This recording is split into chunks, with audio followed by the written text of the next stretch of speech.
Pinalakas na ng kooperasyon ng Pilipinas at Cambodia sa kalakalan sa usapin ng bigas, turismo at security and defense.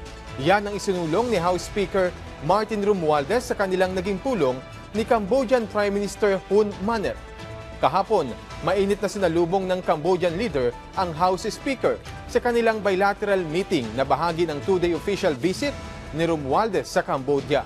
Ayon kay Speaker Romualdez, ang pinaigting na kooperasyon sa Cambodia na isang leading rice exporter ay lubos na makatutulong sa Pilipinas para sa food security, lalo na't sunod-sunod ang paghagupit ng bagyo sa bansa. Sabi ni Romualdez, nasasabik na siyang samahan si Pangulong Ferdinand R. Marcos Jr.